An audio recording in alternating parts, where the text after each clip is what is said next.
साहब सबसे अहम एक जो सवाल कि ये वैक्सीन लगवाने से औरतें जो है बच्चा पैदा नहीं कर सकेंगी आने वाले वक्त में। ये अक्सर मिसकंसेप्शन पाई जाती है। लोग समझते हैं कि शायद हम वैक्सीन अपनी ख्वातीन को लगवाएंगे वो बच्चा पैदा करने की सलाहियत से महरूम हो जाएंगी। ये टोटल मिसकंसेप्शन है।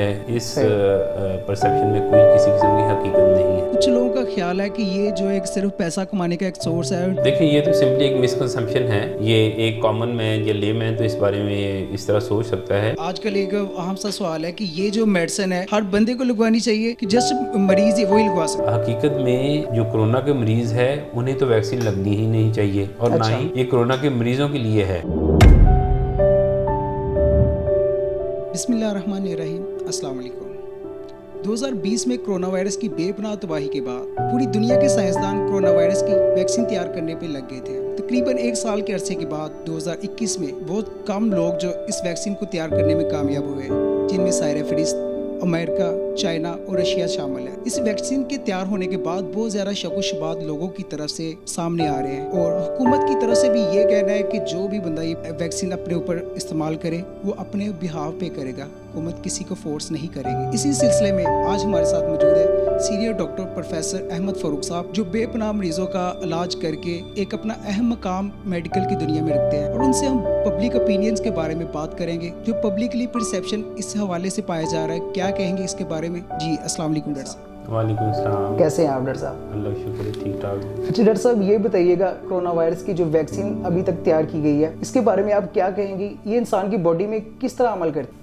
देखिए, वैक्सीन जो होती है इसका बुनियादी मकसद ये होता है, ये हमारे मुदाफ़ती निज़ाम को यानी इम्यून सिस्टम को स्ट्रॉन्ग करती है। इसे हम एक्टिव इम्यूनाइजेशन भी कह सकते हैं। सही।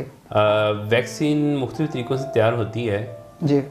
उसमें आम तौर पे जो तरीका इस्तेमाल किया जाता है, जो वायरस बॉडी में बीमारी पैदा कर रहा है उस वायरस को किल करके मुर्दा हालत में बॉडी में दाखिल कर दिया जाता है। अच्छा। या फिर एक जिंदा लेकिन इंतहाई कमज़ोर वायरस जो है वो बॉडी में दाखिल कर दिया जाता है। सही है। तो जो हमारा इम्यून सिस्टम होता है, हमारी बॉडी के सेल्स होते हैं जो क़ुव्वत मुदाफ़ियत में अपना अहम किरदार अदा करते हैं जी। वो उन मुर्दा वायरस पार्टिकल्स को जब देखते हैं, मुर्दा वायरस पार्टिकल्स को या कमज़ोर वायरस पार्टिकल्स को देख के उनमें उसके खिलाफ आहिस्ता आहिस्ता क़ुव्वत मुदाफ़ियत बेहतर होना शुरू हो जाती है। सही। उन्हें काबू पाना वो सीख लेते हैं। सही है। जब वो कमज़ोर वायरस को काबू करना सीख लेते हैं तो फिर जब स्ट्रॉन्ग एक्चुअल वायरल पार्टिकल्स हमारे बॉडी में आते हैं तो वो उनके खिलाफ मुकाबला करने की भी बड़ी अच्छी सलाहियत अपने अंदर पैदा कर चुके होते हैं। तो वैक्सीन का यही मतलब होता है। ये जो अभी वैक्सीन कोरोना वाली आ रही है ये असल में किल्ड फॉर्म में है। वायरस जो है वो मुर्दा हालत में बॉडी में दाखिल किए जाते हैं। तो ये हमारे इम्यून सेल्स को ट्रेनिंग देते हैं इनडायरेक्टली कि वो इस तरह के जो दूसरे वायरसेस होंगे, कोरोना वायरसेस, उनके खिलाफ बॉडी में इम्यूनिटी पैदा होगी यानी कि क़ुव्वत मुदाफ़ियत स्ट्रॉन्ग होगी। ये बताइएगा अभी तक इस्तेमाल करते हुए से क्या क्या जो पेशेंट्स को जो शिकायत आपको नज़र में आ रही, किस किस्म की जो शिकायत आपको देखने में आ रही है? देखिए, इस वैक्सीन का जो ज़्यादा नुकसान हम एक्सपेक्ट कर रहे हैं जी वो एलर्जी का है। अच्छा। बहुत सारे इंजेक्शंस होते हैं, बहुत सारी वैक्सीन्स होती हैं, उनका कॉमन साइड इफ़ेक्ट जो एलर्जी है। यानी जो ही वो आपकी बॉडी में जाती है तो आपके अपना इम्यून सिस्टम जो है बॉडी के कुछ सेल्स को डैमेज करना शुरू कर देता है। सही है। इसे हम एलर्जी कह सकते हैं। इसके अलावा और कोई ज़्यादा नुकसानात इसके नहीं हैं। अच्छा सर, ये बताइए कुछ लोगों का ख्याल है कि ये जो एक सिर्फ पैसा कमाने का एक सोर्स है, इंटरनेशनल लेवल पे एक पैसा कमाने का एक जरिया तलाश किया गया है, इसके बारे में आप क्या कहेंगे? वाकई एक हकीकत है ये medicine medically point of view पे पूरा उतरी है कि नहीं? इसके बारे में क्या कहेंगे? देखिए, ये तो सिंपली एक मिसकंसेप्शन है।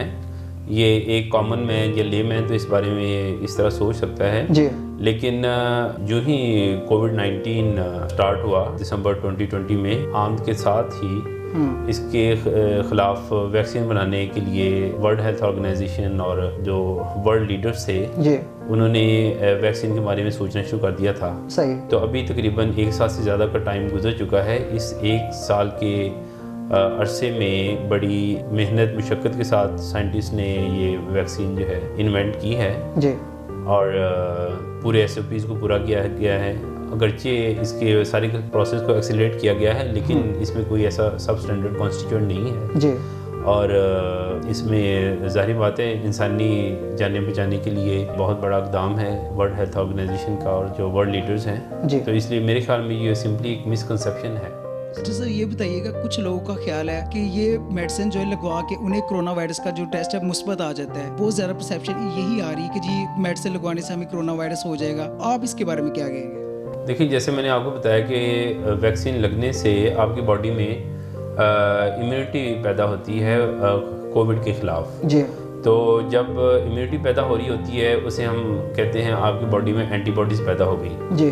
तो वैक्सीन लगवाने के बाद कोविड एंटीबॉडीज़ जो हैं उनका टेस्ट पॉजिटिव आ सकता है। अच्छा। और कोविड एंटीबॉडीज़ टेस्ट पॉजिटिव आने का ये मतलब नहीं है कि आपको कोविड की बीमारी लाहक हो गई है, बल्कि ये तो एक अच्छी चीज़ है। इसका मतलब ये हुआ कि आपकी बॉडी में कोरोना की बीमारी के ख़िलाफ़, कोरोना के जरासीम के ख़िलाफ़ एंटीबॉडीज़ पैदा हो चुकी हैं, क़ुव्वत मुदाफ़त पैदा हो चुकी है। तो ये अच्छी चीज़ है, ये बुरी चीज़ नहीं है। यानी कि इसे ऐसे भी कहा जा सकता है कि अगर वो हमारे अंदर जो है मुस्बत टेस्ट आ जाता है तो ये हमारे जो कोरोना वायरस के हवाले से एक प्रोटेक्शन लेयर जो है हमारे अंदर बन जाती है, ये कह सकते हैं? ये बिल्कुल आप कह सकते हैं कि एंटीबॉडीज़ पैदा होने का मतलब ये है कि आप अब प्रोटेक्टेड हैं जी। आपकी बॉडी में इस वायरस के ख़िलाफ़ क़ुव्वत मुदाफ़त पैदा हो चुकी है। सही। इससे परेशान होने की कोई ज़रूरत नहीं है, बल्कि ये तो एक पॉजिटिव चीज़ है। सर, ये बताइएगा कि आजकल एक अहम सा सवाल है कि ये जो मेडिसिन है हर बंदे को लगवानी चाहिए कि जस्ट मरीज़ वही लगवा सकते? इसमें देखें, आप कह रहे हैं कि सिर्फ मरीज़ों को लगनी चाहिए, ऐसी बात बिल्कुल नहीं है जी। बल्कि हकीकत में जो कोरोना के मरीज़ है उन्हें तो वैक्सीन लगनी ही नहीं चाहिए, और अच्छा। ना ही ये कोरोना के मरीज़ों के लिए है। सही है। मरीज़ का मतलब ये है कि कोरोना का जरासीम उसकी बॉडी में जा चुका है। सही है। जब कोविड का वायरस बॉडी में एंटर हो जाता है तो फिर वैक्सीन किसी काम की नहीं रहती। सही। हाँ, अलबत्ता वैक्सीन उन लोगों के लिए है जिन्हें अभी कोरोना नहीं हुआ। सही है। या फिल वक्त कोरोना उनमें नहीं चल रहा। सही है। इसमें जितने भी सेहतमंद अफराद हैं और ख़ास तौर पे ऐसे लोग जो हेल्थ केयर वर्कर्स हैं, जो फ्रंट लाइन वॉरियर्स हैं, उन्हें वैक्सीनेशन ज़रूर लगवानी चाहिए क्योंकि वो हाई रिस्क हैं। और इसके अलावा ऐसे तमाम अफराद जो कोरोना के अलावा दूसरी बीमारियों में मुब्तला हैं जी। मिसाल के तौर पे जिन्हें दिल का अर्जा लाहिक है या जिन्हें गुर्दों की बीमारी है, जिगर का मसला है, कैंसर का मसला है, सांस की बीमारी है, दमे की बीमारी है, जिनके फेफड़े पहले से मुतासर हैं, उन्हें ये वैक्सीन लाजमी लगवानी चाहिए ताकि वो कोरोना की इस शदीद बीमारी से बच सकें। सबसे अहम एक जो सवाल हमारे पब्लिक के में बहुत ज़्यादा गर्दिश कर रहा है वो ये कि ये वैक्सीन लगवाने से औरतें जो है बच्चा पैदा नहीं कर सकेंगी आने वाले वक्त में, ये क्या, इसके बारे में क्या हकीकत है, आप क्या कहेंगे? हाँ, ये अक्सर मिसकंसेप्शन पाई जाती है। लोग समझते हैं कि शायद हम वैक्सीन अपनी ख्वातीन को लगवाएंगे तो वो बच्चा पैदा करने की सलाहियत से महरूम हो जाएंगी। ये टोटल मिसकंसेप्शन है। इस परसेप्शन में कोई किसी किस्म की हकीकत नहीं है। सही। तो आप ये सजेस्ट कर सकते हैं कि जी ये एक मिसकंसेप्शन और प्रोपेगेंडा है इस मेडिसिन के हवाले से? जी, ये टोटल एक प्रोपेगेंडा है, ये एक लेमैन की थिंकिंग है जी। ऐसी कोई बात नहीं है। जिस तरह दूसरी वैक्सीन मिसाल के तौर पे आप समझते हैं पोलियो वैक्सीन में बहुत सारे हमारे जो कबायली इलाके के लोग हैं वो ये समझते हैं कि शायद इससे भी हमारी आगे औलाद पैदा करने की सलाहियत से हम महरूम हो सकते हैं जी।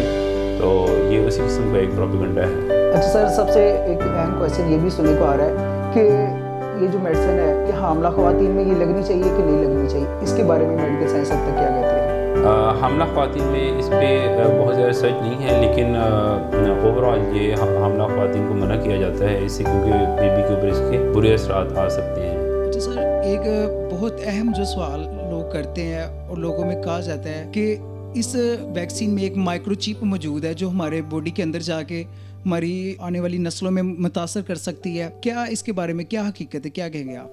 देखिए, ये भी एक सिंपल मिसकंसेप्शन है। अच्छा। जिस तरह बहुत सारे लोग कोविड को टोटल फ्रॉड समझते थे जी।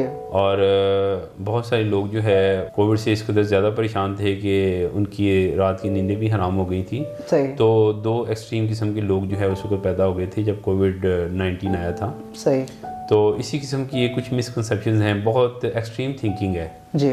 तो ऐसी बात नहीं है, माइक्रोचिप वाली कोई ऐसी बात नहीं है। जो आपकी वैक्सीन है उस पर इंग्रेडिएंट्स लिखे हुए होते हैं जी। तो टोटल ये गलत फहमी है लोगों की। सर ये बताइए, कुछ लोगों का कहना है कि 98% लोगों में जो है कोई नुकसान नहीं देती, सिर्फ 2% लोग ही जो इससे मुतासर होते हैं, तो क्या उन्हें भी वैक्सीन लगवानी चाहिए कि नहीं? क्या कहेंगे आप इसके बारे में? देखिए, ये बात तो ठीक है कि ये कोरोना की बीमारी जो है इसमें 98% तक लोग जो है वो ठीक हो जाते हैं, सेहतयाब हो जाते हैं। लेकिन बात ये है कि ख़ास तौर पे ऐसे अफराद जैसे मैंने आपको बताया जिन्हें दिल की बीमारी है, गुर्दों की, जिगर की और फेफड़ों की बीमारियां हैं, उनमें जब ये बीमारी अटैक करती है तो ये उनके लिए जानलेवा साबित हो सकती है। इवन जो अदरवाइज़ हेल्दी इंडिविजुअल्स हैं, सेहतमंद अफराद हैं, उनमें भी अमवात वाक़या हुई हैं जी। तो इसलिए इनकी प्रायोरिटाइजेशन की जाती है सभी लोगों की। तो जिन लोगों में रिस्क ज़्यादा है ऑब्वियसली उन्हें तो लाजमी लगवानी चाहिए। यानी कि जिनके गिर्द कोई पेशेंट ऑलरेडी मौजूद है जी जी, उनके लिए आप कहते हैं कि जी वो ज़रूरी लगवानी चाहिए। जी बिल्कुल। जो हाई रिस्क इंडिविजुअल्स हैं, जिनमें हेल्थ केयर वर्कर्स हैं, जिसमें और दूसरे शदीद बीमारियों में मुब्तला अफराद जो हैं और जिनके घर में कोई कोरोना का मरीज़ मौजूद है, उन लोगों को वैक्सीनेशन करवा लेनी चाहिए। सर ये बताइएगा कि कोरोना वायरस के हवाले से आप क्या एहतियाती तदाबीर लोगों को बताना चाहेंगे कि जिससे अमल करके लोग बेहतर हो सकते हैं, अपने इस वैक्सीन से भी बच सकते हैं और कोरोना वायरस से बच सकते हैं? क्या मैसेज देना चाहेंगे आप? देखिए, लोगों के लिए मेरा मैसेज जो है right from the first day बहुत क्लियर है कि एहतियात ज़रूर करें, लेकिन बेजा खौफ का शिकार ना हों। सही। ना तो बहुत ज़्यादा खौफ व हरास का शिकार हों और लोगों को परेशान करें, ना खुद परेशान हों। लेकिन एहतियात के ज़ुमरे में जितने भी एहतियाती तदाबीर हैं, जैसे हैंड सैनिटाइजेशन है, अपने हाथों को साफ़ करें बार बार जी, और फासला रखें, मास्क का इस्तेमाल करें सही, और रश वाली जगह पे ना जाए। ये सारी एहतियात अपनी जगह पे मौजूद होनी चाहिए और करनी चाहिए। बहुत शुक्रिया सर आपका। अवामी आगाही के लिए हमारे इस मैसेज को ज़्यादा से ज़्यादा शेयर करिएगा, क्योंकि जो लोग मिसकंसेप्शन का शिकार हैं उन्हें इस चीज़ के बारे में पता चल सके। और हमारे इस प्रोग्राम का मकसद ही लोगों को आगाही फराहम करना है। कैमरामैन हमजा हुसैन के साथ Usama Mirza, A to Z news, Faisalabad.